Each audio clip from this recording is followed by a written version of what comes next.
আসসালামু আলাইকুম। সবাই কেমন আছেন? আশা করি সবাই ভালো আছেন। আজ আপনাদের জন্য নিয়ে এসেছি গল্পের দ্বিতীয় পর্ব। আশা করি গল্পটি আপনাদের ভালো লাগবে। তাহলে চলুন শুরু করা যাক। ঘরের ভিতর যত সম্ভব হারিকেন জ্বলছে। কি আশ্চর্য! আমি বাড়ির ভিতর প্রবেশ করার সাথে সাথে হারিকেন নিভে গেল। আমি বাহিরে দাঁড়িয়ে রইলাম। চিন্তা করছি কি করব। আনুশকাকে ডাকবো? কাল বৃষ্টিতে ভেজার কারণে না হয় আশ্রয় নিয়েছি। কিন্তু আজ কি বলবো? ওর দাদি যদি জিজ্ঞেস করে তাহলে? ওর কথা মতো এখানে আসাটা কি ঠিক হলো? বাড়ির উঠানে দাঁড়িয়ে দাঁড়িয়ে এসব ভাবছি। এমন সময় কাঁধে একটা ঠান্ডা হাতের ছোঁয়া পেলাম। মনে মনে ভয় পেয়ে উঠলাম। আমার পেছনে কে দাঁড়িয়ে আছে? আসার সময় তো আশেপাশে কাউকে দেখিনি। যে আমার পিছনে দাঁড়িয়ে আছে সে মানুষ তো, না অন্য কিছু? না, এভাবে দাঁড়িয়ে থেকে কোনো লাভ নেই। পেছনে একবার চেয়েই দেখি। পেছন ফিরে তাকিয়ে দেখি আনুশকা দাঁড়িয়ে আছে আমার পেছনে। আমি ওকে দেখে একটা স্বস্তির নিঃশ্বাস ফেলে বললাম, ও আপনি? আমি তো ভয় পেয়ে গিয়েছিলাম। আনুশকা বলে, আপনি এত ভয় পান কেন? আমি বললাম, ভয় পাবো না বলছেন? অন্ধকারে দাঁড়িয়ে আছি। হঠাৎ পেছন থেকে কেউ যদি এসে কথা না বলে কাঁধে হাত দেয়, তখন তো ভয় পাওয়াটাই স্বাভাবিক। কারণ আশেপাশে যখন কেউ নেই, তাহলে বুঝবো কি করে আমার পেছনে মানুষ না অন্য কিছু? আরেকটা কথা, আপনি কি করে বুঝলেন আমি এসেছি? আমি তো দেখলাম আপনারা ঘরের হারিকেন নিভিয়ে দিয়েছেন। আর আমি দরজাও নক করিনি। আনুশকা বলে, জানি না কেন জানি আজ মনে হচ্ছিল আপনি আসবেন। তাই রাত জেগে অপেক্ষা করছি। দাদি তো সেই কবে নামাজ পড়ে খেয়ে দিয়ে শুয়ে পড়েছে। আমি মেয়েটার কথা শুনে একটু অবাক হলাম। এত মনের জোর দিয়ে কিভাবে বলছে আমি আসবো? আমি বললাম, তা না হয় বুঝলাম আপনি আমার জন্য অপেক্ষা করছেন, কিন্তু এত বিশ্বাসের সাথে কিভাবে বলছেন আজ আমি আসবো? হয়তো বা আমি নাও আসতে পারতাম। আনুশকা আমার চোখে চোখ রেখে বলে, আপনাকে আমার ভালো লেগেছে। মনের ভেতর থেকে অজানা একটা বিশ্বাস জন্মেছে আপনার জন্য। তাই হয়তো এতটা বিশ্বাসের সাথে বলতে পেরেছি। আমি বললাম, এতটা বিশ্বাস করেন আমাকে? একটা কথা বলি, রাখবেন? আনুশকা বলে, একটা কেন, হাজারটা বলেন। আমি বললাম, আমরা কি তুমি করে কথা বলতে পারি? আপনি শব্দটা না অনেক দূরত্ব বাড়ায়। তাই বলছিলাম, তুমি করে বলতে পারি? আনুশকা বলে, কেন নয়? আজ থেকে আমরা একে অপরকে তুমি করে সম্বোধন করব।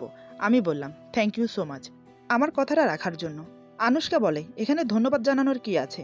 আমরা একে অপরের প্রতি যখন ভালো লাগা জন্মেছে, সেখানে তুমি বলা যেতেই পারে। আমি বললাম, তুমি অনেক সুন্দর করে কথা বলতে পারো। সত্যি আমি জানতাম না এখানে আসলে তোমার মতো একজনের দেখা পাবো। যদি জানতাম তাহলে আরো আগে আসতাম। এতগুলো দিন মিস করতাম না। জানো, আমার খুব ইচ্ছে করে সারা রাত সারাদিন তোমার সাথে বসে বসে গল্প করি, সময় কাটাই। আনুশকা বলে, দুঃখিত, সেটা তো সম্ভব না। গ্রাম অঞ্চলের মানুষ খুবই নেগেটিভ বিচার করে। ভালো মন্দ কিছু যাচাই না করে কাউকে সন্দেহ করা, এটা ওদের কালচার। তার উপর আমি দাদির সাথে থাকি, বাবা থাকে না আমাদের সাথে। তোমাকে এখানে দেখলে দুর্নাম রটাতে বেশি সময় লাগবে না। আমি বলি কি, রাতে দেখা করাটাই শ্রেয়। আমি বললাম, আরে তুমি এত টেনশন করো না, আমি তোমার সাথে রাতেই দেখা করতে আসবো। আনুশকা বলে, তুমি মানুষটা অনেক ভালো। সত্যি বলতে যত দেখছি ততই অবাক হচ্ছি। শহরে যারা থাকে তাদের মন মানসিকতা অন্যরকম হয়, কিন্তু তোমাকে দেখছি সেরকম না। আমি বললাম, হাতের 5টা আঙুল যেমন এক সমান না, তেমন মানুষও সবাই এক সমান না। আনুশকা বলে, এই দেখো, আমি তো ভুলেই গেছি। তুমি সেই কখন থেকে এসেছো, এখনো দাঁড় করিয়ে রেখেছি। চলো আমরা ওইদিকে গিয়ে বসি, দাদি ঘুমোচ্ছে। উনি যেন টেন না পেয়ে যায় তুমি এসেছো। এই বলে আনুশকা আমার একটা হাত ধরে টেনে টেনে ঘরের পেছনের দিকে নিয়ে গেল। সেখানে অনেক বড় একটা জামরুল গাছ আছে। তার নিচে দুজন বসলাম। দুজন পাশাপাশি বসেছি। তার ফলে দুজনের শরীরে টাচ হচ্ছে। আনুশকা তখন আমার হাত ধরে আছে। মেয়েটা কি অদ্ভুত! একদিনের পরিচয় এতটা আপন করেছে। একটা অপরিচিত ছেলেকে একদিনের মধ্যেই এতটা বিশ্বাস করেছে। এত সরল সহজ মেয়েও হয়? সত্যি নিজের চোখে না দেখলে না বিশ্বাস করতে পারতাম না। আমাকে চুপ দেখে আনুশকা বলে, কি এত ভাবছো চুপ করে, আমাকে বলবে না? আমি বললাম, তেমন কিছু না, ভাবছি তোমাকে নিয়ে। আনুশকা বলে, অবশ্যই ভাবারই কথা। একটা অজানা অপরিচিত ছেলেকে এতটা বিশ্বাস করে ফেলা সত্যি ভাবার বিষয়। তার জন্য অপেক্ষা করা, বিশ্বাসের সাথে থাকা, সে আসবে। একদিনের দেখা, একদিনের পরিচয়ে দুজন দুজনকে ভালো লেগে যাওয়া, এতটা আপন করে নেওয়া, তার উপর রাতের অন্ধকারে দুজনের মোলাকাত করা, আবার একে অপরের হাত ধরে পাশাপাশি বসে থাকা, সত্যি ভাবার বিষয়। তুমি মনে মনে এসবই ভাবছো, তাই না? ভাবছো মেয়েটা খুবই সরল সোজা। সত্যি বলতে আমি ওর কথা শুনে বাকরুদ্ধ হয়ে গেছি। আমার ভাবুক মন যা যা ভেবেছে, মেয়েটা এক নিঃশ্বাসে বলে দিল কিভাবে? ও কি জাদু জানে নাকি? আমাকে অবাক হতে দেখে আনুশকা বলে, আরে অমন করে কি দেখছো? কোনো জাদু জানি না, এগুলো তো শুধুমাত্র আমার আইডিয়া। তোমার আমার ক্ষেত্রে এমনটাই ভাবা উচিত। এক দেখাতে, এক পরিচয়ে, একদিনের মধ্যে এতটা ঘনিষ্ঠ কেউ হয় না। আসল কথা হচ্ছে, তোমাকে যেমন আমার ভালো লাগে, ঠিক তেমনই আমাকেও তোমার ভালো লাগে। তা না হলে রাতের অন্ধকারে এভাবে আমার সাথে দেখা করতে আসতে না। আমি বললাম, সত্যি তুমি মানুষের মনের কথা পড়তে পারো। প্রথম দেখাতেই তোমাকে আমার অনেক ভালো লেগে যায়। তারপর রাতে তুমি আর আমি একসাথে বৃষ্টিতে ভিজলাম। বিশ্বাস করো, আমার লাইফে এই প্রথম কোনো মেয়েকে এতটা ভালো লেগেছে, যা আমি তোমাকে বলে প্রকাশ করতে পারবো না। আর এই ভালো লাগাটাকে কি অপেক্ষা দেব আমি নিজেও জানি না। এমন সময় আকাশে গুরুম গুরুম শব্দ হতে লাগলো। আনুশকা আকাশের দিকে তাকিয়ে বলে, মনে হচ্ছে বৃষ্টি হবে। এই, আজ বৃষ্টিতে ভিজবে? আমি বললাম, তুমি যদি চাও বৃষ্টিতে ভেজা কেন, তোমার জন্য আমি সব করতে পারি। আনুশকা বলে, আপাতত বৃষ্টিতে ভিজলেই চলবে, অন্য কিছু ছাড়া। সত্যিই দেখলাম একটু পর জমজমিয়ে বৃষ্টি নামলো। দুজন সেই আগের দিন রাতের মতো হাতে হাত রেখে ভিজতে লাগলাম। বৃষ্টির ফোঁটা যতটা না শিহরণ জাগছে মনে, তার চেয়ে বেশি শিহরণ জাগছে আনুশকার ছোঁয়াতে। বারবার মেয়েটা আমার গায়ের সাথে এসে টাচ করে যাচ্ছে। সেই কি ইচ্ছে করেই করছে, নাকি এমনি অজান্তে হচ্ছে, সেটা বড় কথা না, কিন্তু আমি নিজেকে কন্ট্রোল করতে পারছি না। মেয়েটা আজ হলুদ কালারের থ্রি পিস পরেছে। এতটা সৌন্দর্য লাবণ্য ফুটে উঠেছে মুখে, সেটা বলে প্রকাশ করা যাবে না। বৃষ্টির তাড়নায় কালকের মতো আজও ওর কাপড় ভিজে শরীরের সাথে লিপটে গেছে। অদ্ভুত একটা আকর্ষণ ফুটে উঠেছে ওর পুরো শরীরে। ওর শরীরের ভাঁজে ভাঁজে যৌবন উপচে পড়ছে। আমি যত দেখছি তত ক্রাশ খাচ্ছি। আমি বললাম, আনুশকা, তুমি এত সুন্দর কেন, আর এত ভালো কেন, বলতে পারো? আনুশকা বলে, আমি সুন্দর কিনা জানি না, ভালো কিনা তাও জানি না। তোমার কথা মতো তা যদি হয়ে থাকে, তাহলে মনে করো শুধু তোমার জন্য। এই কথা বলার সাথে সাথে হোঁচট খেয়ে আনুশকা আমার বুকে এসে পড়ে। আমিও তাল সামালতে না পেরে ওকে শক্ত করে জড়িয়ে ধরে মাটিতে শুয়ে পড়ি। আসলে বৃষ্টি হওয়ার দরুন মাটি পিছলে ছিল, তাই পা পিছলে পড়ে যাই। আনুশকা আমার বুকের সার দু হাতে খামছে ধরে আমার বুকে লুটিয়ে থাকে। আমি ওর কোমর দু হাতে জড়িয়ে থাকি। আনুশকা চোখ বন্ধ করে নেয়। আমি ওর প্রতিক্রিয়া দেখার চেষ্টা করছি, কিন্তু পারছি না। কারণ আমার মুখে বৃষ্টির ঝাপটা এসে পড়ছে, তাই বারবার চোখ বন্ধ করে নিতে হচ্ছে। মনে মনে ভাবলাম, যেভাবে আছি সেভাবেই থাকি না, এত দেখার কি আছে, ভালোই তো লাগছে। আচ্ছা, আনুশকা আমাকে কি মনে করছে? সে আমাকে অন্য ছেলেদের মতো খারাপ মনে করছে না তো? এখানে আমার দোষ কোথায়? সে নিজেই আমার গায়ের উপর পড়েছে। আমি ওকে পড়ে যাওয়ার হাত থেকে বাঁচাতে গিয়ে আমি ওকে নিয়ে পড়ে গেছি। কিছুক্ষণ এভাবে অতিবাহিত হলো। আনুশকা বলে, এভাবে জড়িয়ে শুয়ে থাকবে না উঠবে? ওর কথায় আমি ওকে ছেড়ে দিলাম। তারপর দুজন উঠে দাঁড়ালাম। আমি বললাম, কিছু মনে করো না, সরি। তুমি হঠাৎ পড়ে যাচ্ছিলে, তোমাকে ধরতে গিয়ে এমনটা হলো। আসলে আমি ইচ্ছে করে করিনি। আনুশকা বলে, না না, এখানে সরি বলার কি আছে? এটা একটা সামান্য অ্যাক্সিডেন্ট, আমি কিছু মনে করিনি। আমি বললাম, ধন্যবাদ তোমাকে। তোমার মতো যদি সবাই ভাবতো, তাহলে সমাজটা আরো অন্যরকম হতো। তোমাকে না একটা কথা বলার ছিল, কি করে যে বলি ভেবে পাচ্ছি না। আনুশকা বলে, সংকোচ করার কি আছে, কি বলতে চাও বলো। আমি ওর চোখে চোখ রেখে বললাম, আনুশকা, প্রথম দেখাতেই তোমাকে আমি আমার মনটা দিয়ে দিয়েছি। তোমাকে ভালোবেসে ফেলেছি। তুমি কি আমার ভালোবাসা গ্রহণ করবে? আনুশকা কোনো ভনিতা না করে আমার হাত ধরে বলে, সত্যি বলতে আমিও তোমাকে প্রথম দেখাতে ভালোবেসে ফেলেছি, শুধু তোমাকে বলতে পারছিলাম না। আজ তোমার ভালোবাসার সায় না দিয়ে আমি থাকতে পারবো না। ভালোবাসি তোমাকে, খুব ভালোবাসি। এই বলে আনুশকা আমাকে শক্ত করে জড়িয়ে ধরে। আমি হতবাক হয়ে ওর কথা শুনছি। এ দেখছি মেঘ না চাইতেই বৃষ্টি। আনুশকা এত সহজে আমার ভালোবাসা গ্রহণ করবে, সেটা ভেবে পাচ্ছিলাম না। আমি আর দেরি না করে ওকে জড়িয়ে ধরলাম। মাথার উপর দিয়ে এখনো মুষলধারে বৃষ্টি হয়ে যাচ্ছে। ঠান্ডা শরীরটা কাঁপছিল কিছুক্ষণ আগে, কিন্তু এখন আনুশকার শরীরের ছোঁয়া পেয়ে মনে হচ্ছে যেন সারা শরীরে রক্ত গরম হয়ে টকবক করছে। ঠান্ডার লেশ মাত্র শরীরে বইছে না, বইছে উষ্ণ গরম ভাব। অন্যরকম একটা ভালো লাগা কাজ করছে পুরো শরীর জুড়ে। ইচ্ছে করছে সারা রাত কাটিয়ে দেই ওকে এভাবে বুকে নিয়ে। এসব ভাবছে আনুশকাকে বুকে নিয়ে। হঠাৎ আনুশকা আমাকে ছেড়ে দিল। লজ্জায় মাথাটা নিচু করে নিল। আমি বললাম, কি হয়েছে, তুমি ঠিক আছো তো? আনুশকা বলে, কিছু না, ভোর হতে চললো, একটু পর ফজরের আজান দেবে। গ্রামের মানুষ জেগে ওঠার আগে তুমি চলে যাও, কাল না হয় আবার এসো। আমি বললাম, ঠিক আছে, তবে তোমাকে ছেড়ে যেতে ইচ্ছে করছে না।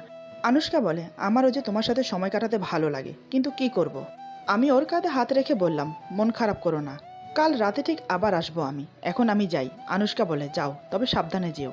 আমি ঠিক আছে বলে ওর থেকে বিদায় নিয়ে রওনা দিলাম নানার বাড়ির উদ্দেশ্যে। আজ আমি খুব খুশি। আমার ভালোবাসার সায় দিয়েছে আনুশকা। আমি ভাবতে পারিনি এত সহজে আমি ওকে পেয়ে যাব।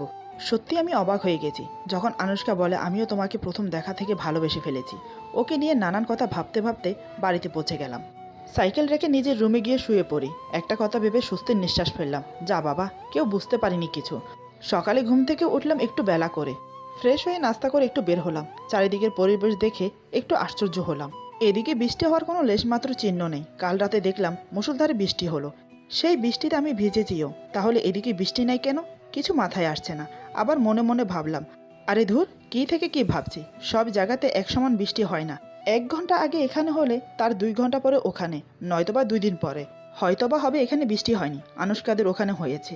এমনটা তো হতেই পারে। এসব ভেবে মনকে সান্ত্বনা দিলাম। বিকেলের দিকে সবাই নাস্তা করতে বসলাম। রি আমার পাশে ছিল। সে বারবার আমার দিকে আর চোখে তাকাচ্ছে। মাঝে মাঝে আমার চোখাচোখি হয়ে যাচ্ছে। তাতে ও মুচকি হেসে আবার চোখ সরিয়ে নেয়। মনে মনে ভাবছি, সামথিং সামথিং রং, কিন্তু কোনো লাভ নেই। আমার অন্তর প্রাণ জুড়ে এখন শুধু আনুশকা। ওকে ছাড়া আমি আর কাউকে নিয়ে ভাবতে পারবো না। নাস্তা করার পর রিয়া বায়না ধরে বলে, আলো চলো না আমরা ছাদে যাই। আমি বললাম চলো যাই। আমি আর রিয়া দুজন গেলাম ছাদে। নানার বাড়িতে এসেছি পর্যন্ত ছাদে একবারও আসেনি, আজ প্রথম আসলাম। বেশ পরিষ্কার, রেলিংয়ের পাশ ঘেঁষে অনেকগুলো ফুল গাছ লাগানো, নানান রকমের ফুল আছে সেখানে। ফুলগুলো দেখে রিয়া আমাকে বলে, দেখো এই ছোটোখাটো ফুলের বাগানটা আমার, কেমন হয়েছে বলো তো? আমি ঘুরে ঘুরে দেখে বললাম, বাহ বেশ সুন্দর হয়েছে তো।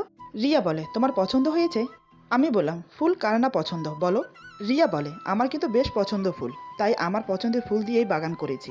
আচ্ছা আলো, এখানে তোমার কোন কোন ফুল পছন্দের বলো তো? আমি ঘুরে ঘুরে সবগুলো দেখে বললাম, না পছন্দ হওয়ার কোনো ফুলই নেই, এখানে সবই ফুল আমার পছন্দের। রিয়া বলে, তাহলে বলতে হয় তোমার আমার পছন্দ একই। আমি ওকে মজা করে বললাম, ফুলের ক্ষেত্রে হয়তো পছন্দটা মিলে গেছে, অন্য ব্যাপারে হয়তো নাও মিলতে পারে। রিয়া বলে, আচ্ছা তোমার এমন মনে হচ্ছে কেন? একবার তো ট্রাই করতে পারি। আমি বললাম, তাহলে করো। রিয়া বলে, তুমি কোন কালার পছন্দ করো? আমার কিন্তু নীল কালার খুব পছন্দ। আমি মিথ্যে বলতে পারি না, তাই একটু অবাক হয়ে বললাম, নীল কালার আমার ফেভারিট কালার। রিয়া মুচকি হেসে বলে, আমার ফেভারিট খাবার বিরিয়ানি। আমি আরও অবাক হয়ে বললাম, বিরিয়ানি তো আমার ফেভারিট খাবার। রিয়া বলে, আমি অবসর সময় বই পড়তে খুব ভালোবাসি, তবে সেটা ইসলামিক উপন্যাস। আমার পছন্দের লেখক হলো কাসেম বিন আবু বক্কর।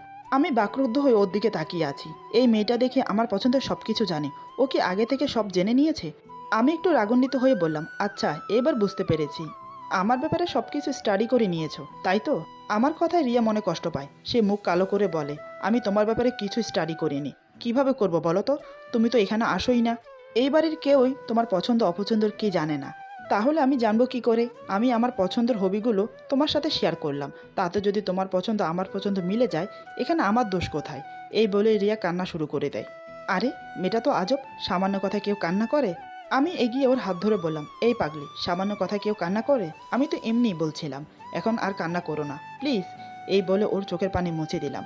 আমার কথা মতো মেয়েটা কান্না বন্ধ করলো। তারপর দুজন আরও কিছুক্ষণ গল্প করলাম, তাও বাধ্য হয়ে ওর মনটা ভালো করার জন্য। আমার মনটা তো পড়ে আছে আনুশকার কাছে, কখন রাত হবে তার কাছে যাব। দেখতে দেখতে রাত হয়ে গেল। খাওয়া দাওয়া করে সবাই ঘুমিয়ে পড়ার অপেক্ষা করছি। ঠিক কাটা কাটা 11টার দিকে আমি বের হলাম। চুপি চুপি সাইকেলটা নিয়ে বড় গেট খুলে বেরিয়ে গেলাম। আকাশে পূর্ণিমার চাঁদ, হাজারো তারা খেলা করছে আকাশ জুড়ে। চাঁদের আলোয় রাস্তাঘাট বেশ পরিষ্কার দেখা যাচ্ছে। সাইকেল চালাতে কোনো সমস্যা হচ্ছে না। একসময় আনুশকাদের বাড়ির কাছে পৌঁছে গেলাম। সাইকেলটা এক সাইডে রেখে বাড়ির ভেতরে প্রবেশ করলাম। আজ আমাকে আর ওয়েট করতে হলো না। মাত্র গিয়ে উঠানের মাঝখানে দাঁড়িয়েছি, এমন সময় পেছন থেকে আনুশকা এসে আমাকে শক্ত করে জড়িয়ে ধরে। আজ আমি ভয় পেলাম না, কারণ এই দুদিনে আনুশকার গায়ের গন্ধ আমার কাছে বেশ পরিচিত হয়ে গেছে। যখনই আমার কাছে আসে তখনই একটা মিষ্টি গন্ধ আমার নাকে আসে। আনুশকার শরীর আমার পিঠের সাথে মিশে আছে। ওর নিঃশ্বাস খুব জোরে ওঠানামা করছে। আমি ওর হাতের উপর হাত রেখে চেপে ধরি। আনুশকা বলে, এত দেরি করলে কেন? সেই কখন থেকে ওয়েট করছি। আমি বললাম, রাগ করো না লক্ষ্মীটি, বাড়ির সবাই ঘুমানোর পর বেরিয়ে আসতে পারি, এর আগে তো আর বেরিয়ে আসতে পারি না। আমি তো তোমার ব্যাপারে কাউকে কিছু বলিনি, তোমার কথা মতন গোপন রেখেছি। আমার কথা শুনে আনুশকা বলে, খুব ভালো করেছো, চলো আমরা ওদিকে গিয়ে বসি। আকাশে পূর্ণিমা চাঁদ, সেটা আমরা উপভোগ করি। আমি বললাম, তোমার সাথে উপভোগ করব বলেই তো ছুটে এসেছি। তবে আজ তোমার কোলে মাথা রেখে শুতে যাই, না করবে না কিন্তু। আনুশকা বলে, সব পরে দেখা যাবে, আগে চলো। তারপর দুজন ঘরের পেছনে গেলাম। একটা পরিষ্কার জায়গা দেখে দুজন বসলাম নরম ঘাসের ওপর। আনুশকা বসতেই আমি ওর কোলে মাথা রেখে শুয়ে পড়লাম। সে আমার মাথায় হাত বুলিয়ে দিচ্ছে, বেশ ভালো লাগছিল। দুজনের মাঝে নানান রকমের গল্প হচ্ছে। এভাবে অনেকটা সময় কাটিয়ে বিদায় নিয়ে আবার বাড়িতে চলে এলাম। এভাবে কয়েকটা দিন অতিবাহিত হয়ে গেল। আমি নিয়মিত প্রতিদিন রাতে আনুশকার সাথে দেখা করতে যেতাম। আজ একটু অন্য কিছু পাওয়ার আশায় মন আগ্রহ করছে। যা চাইবো তা কি দেবে আনুশকা, দেখি আজ বলে। রাত হতেই আমি সাইকেল নিয়ে বেরিয়ে পড়লাম। একসময় পৌঁছেও গেলাম। আজ আনুশকা লুকোচুরি খেললো না। বাড়ির ভিতরে প্রবেশ করে দেখলাম আনুশকা সায় দাঁড়িয়ে আছে উঠোনের মাঝখানে। আজ আমি ওকে গিয়ে জড়িয়ে ধরলাম। আনুশকা কিছু না বলে সেও আমাকে জড়িয়ে ধরে। দুজন দুজনকে জড়িয়ে ধরে দাঁড়িয়ে আছি। এভাবে দুজন অনেক নীরবতা কাটাই। আনুশকা নীরবতা ভেঙে বলে, এত দেরি করলে যে? সে কখন থেকে ওয়েট করছি। আমি বললাম, কেন দেরি হয় তুমি তো জানো। আনুশকা বলে, জানি, তারপরও জানতে ইচ্ছে করে। তুমি কাছে থাকলে খুব ভালো লাগে। আমি ওকে আরও শক্ত করে জড়িয়ে ধরে বললাম, আমারও। আচ্ছা তোমার কাছে একটা জিনিস চাইবো, দেবে? আনুশকা বলে, কি জিনিস বলো? আমি আমতা আমতা করে বললাম, ইয়ে মানে কি করে যে বলি। আনুশকা বলে, সংকোচ করো না, বলো কি চাও। আমি বললাম, আমার না খুব ইচ্ছে করছে তোমাকে কিস করি। আনুশকা বলে, আমি মনে মনে সেটাই ভাবছিলাম তুমি এমন কিছু বলবে। ঠিক আছে, শুধু কিস, তার চেয়ে বেশি কিছু না। আমি খুশি হয়ে বললাম, একটা অনুরোধ। আনুশকা বলে, আবার কি? আমি মাথা চুলকিয়ে বললাম, ইয়ে মানে আমি তোমার ঠোঁটে কিস করতে চাই। আনুষ্কা বলে, কপালে, গালে, ঠোঁটে, যেখানে মন চাই দাও, সমস্যা নেই। এটা শোনার সাথে সাথে আমি ওকে আবার জাপটে ধরি। তারপর পাগলের মতো কিস করতে থাকি। আনুষ্কা আমাকে জড়িয়ে ধরে, সেও আমাকে কিস করতে থাকে। আমি অবশেষে ওর ঠোঁটে নিজের ঠোঁট ডুবিয়ে দিলাম। কতক্ষণ একে অপরের ঠোঁটের মাঝে ডুবেছিলাম তার কোনো হিসাব নেই। হঠাৎ আনুষ্কা বলে, আজই সব দিয়ে শেষ করবে? আগামী দিনের জন্য কিছু বাকি রাখবে না? ওর কথায় সম্বিত ফিরে পেয়ে ছেড়ে দিলাম। সত্যি অনুমতি পেয়ে সীমা লঙ্ঘন করে ফেলেছি। ঘড়ির দিকে তাকিয়ে দেখি রাত 2:30 বাজে। তার মানে পাক্কা 1.5 ঘন্টা ধরে একে অপরকে কিস করে যাচ্ছি। আমি হাসি মুখে মাথায় হাত বুলিয়ে ওকে উত্তর দিলাম, তোমার অনুমতি পেয়ে নিজের নিয়ন্ত্রণ ভুলে গেছি। তুমি যদি না বলতে জানি না আরও কতক্ষণ এভাবে থাকতাম। আনুষ্কা বলে, তা তো দেখতেই পাচ্ছি। তোমার নিশ্চয় কিসের প্রতি খুব ইন্টারেস্ট বেশি। যে মানুষ একটানা এতক্ষণ কিস করতে পারে তার যে প্রচুর অভিজ্ঞতা আছে সেটা বোঝা যাচ্ছে। এখন সত্যি করে বলো তো, এর আগে কয়টা মেয়েকে কিস করেছো? ওর কথা শুনে আমি হকচকিয়ে গেলাম। হঠাৎ আমার কাশি শুরু হয়ে গেল। কিছুক্ষণ কেশে নিজেকে স্বাভাবিক করে বললাম, বিশ্বাস করবে কিনা জানি না, আমার জীবনে কোনো নারীকে যদি স্পর্শ করে থাকি সে হলে তুমি। আমি আজ পর্যন্ত কোনো নারীর সঙ্গ লাভ করিনি। তোমাকে ভালোবেসেছি, তোমার সঙ্গ পেয়েছি। আনুষ্কা বলে, হয়েছে, আর সাফাই গাইতে হবে না। আমি বললাম, সত্যি বলতে আমার কিসের প্রতি ইন্টারেস্ট বেশি। আমার খুব ভালো লাগে। আচ্ছা, তোমার ভালো লাগেনি? আনুষ্কা বলে, ভালো না লাগলে কি এতক্ষণ পর্যন্ত থাকি? বুঝতে পারলাম আমার ওর খুব ভালো লেগেছে। আমি একটু রসিকতা করে ওকে আবার কাছে টেনে নিলাম। বুকের সাথে চেপে ধরে বললাম, ভালো লেগেছিল যখন তাহলে বাধা দিলে কেন? আরেকটু না হয় থাকতাম। আনুষ্কা বলে, কম ভালোবাসা ভালো, বেশি ভালোবাসায় কিন্তু হারানোর ভয় থাকে। ওর কথায় আমার মনের ভেতরটা মোচড় দিয়ে উঠল। হঠাৎ ও কথা বলল কেন? আমি ওকে বুকের সাথে আরও শক্ত করে জড়িয়ে ধরে বললাম, এমন করে বলছো কেন লক্ষ্মীটি? আমি তোমাকে অনেক ভালোবাসি। আনুষ্কা আমাকে জড়িয়ে ধরে বলে, যা সত্যি তাই বললাম। বেশি ভালোবাসলে হারানোর ভয় থাকে। একটা কথা চিন্তা করে দেখো, কোথায় তুমি কোথায় আমি। আমি বললাম, ওই নিয়ে তুমি চিন্তা করো না, সময় হলে সব ঠিক হয়ে যাবে। আনুষ্কা বলে, রাত ফুরিয়ে এলো, তুমি এখন যাও, কাল না হয় আবার এসো। আমি ওকে ছেড়ে দিয়ে ওর কপালে একটা কিস করে বললাম, তোমাকে ছেড়ে যেতে ইচ্ছে করে না, তোমাকে ছাড়া থাকতে খুব কষ্ট হয়। সারাটা দিন আমি কিভাবে কাটাই আমি নিজেও জানি না। আনুষ্কা বলে, আমারও কি কম খারাপ লাগে? কি করব বলো, আমাদের মতো জীবদের রাত দিন বিচার করে চলতে হয়।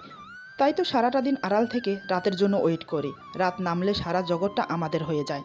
আনুষ্কা এগুলো কি বলছে কিছুই আমার মাথায় ঢুকছে না। কিসের রাত দিন বিচার করতে হয়? কিসের জীব দিনের আলোতে আড়ালে থাকে মানে কি? আমি বললাম, কি বলছো এগুলো আবোল তাবোল? আনুষ্কা বুঝতে পারলো, আবেগপ্রবণ হয়ে না বলা কথাগুলো বলে দিয়েছে, যেগুলো আমার শোনা উচিত না কিংবা জানা উচিত না। সে কথা ঘুরানোর জন্য বলে, আরে তেমন কিছু না, সারাদিন তোমার দেখা পাই না তাই আড়ালে থাকি, সেটাই বলছি। আর রাতে তো তুমি আমার সাথে থাকো, তাই পুরো জগৎটাই আমার। আমি বললাম, ও এ কথা, আমি তো ভাবলাম কি না কি। আনুষ্কা বলে, তুমি একটু বেশি ভাবো, রাত ফুরিয়ে আসছে, তুমি যাও। আমি বললাম, ঠিক আছে, কাল আবার আসবো। এই বলে বিদায় নিয়ে বাড়িতে চলে এলাম। বাড়ির ভিতরে প্রবেশ করে সাইকেলটা রেখে প্রতি রাতের মতো নিজের রুমে গিয়ে শুয়ে পড়লাম। দেখতে দেখতে আরও বেশ কিছুটা দিন কেটে গেল। আনুষ্কার সাথে আমার প্রায় প্রতি রাতে দেখা হতো। ওকে আমার আরও কাছে পেতে ইচ্ছে করলো। বলেছিলাম মনের কথাটা, কিন্তু সে এক কথায় না করে দিয়েছে। আর যাই করুক, সে শারীরিক সম্পর্ক করতে পারবে না। তাই আমি ডিসাইড করেছি ওকে বিয়ে করে নিজের সাথেই করে নিয়ে যাব। এমনিতেও আমার ঢাকায় ফেরার সময় হয়ে এসেছে। ভাবছি বিয়ের কথাটা আজকে গিয়ে বলবো। এই মোতাবেক রাতে সবাই ঘুমিয়ে যাওয়ার পর আমি চুপি চুপি সাইকেল নিয়ে বের হতে যাব। হঠাৎ কেউ একজন আমার পেছন থেকে শার্ট টেনে ধরে আছে। ব্যাপারটা কি হলো? কি নানা ভাই না তো? তাহলে মামা হবে নিশ্চয়ই, নাকি মামি, নাকি অন্য কিছু। মনে মনে ভয়ে শিউরে উঠেছি, হাত পা কাঁপছে থরথর করে। কথায় আছে না, 7 দিন চোরের একদিন গৃহস্থর। আর তাহলে কি আমার সাথে তাই হয়েছে? এখন কি করব? এভাবে না দেখে ভেবেই যাচ্ছি, একবার পিছন ফিরে দেখি তো কে। মনের সাহস নিয়ে ধীরে ধীরে পেছন ফিরে তাকালাম। তাকিয়ে চমকে 2 হাত পিছনে গেলাম।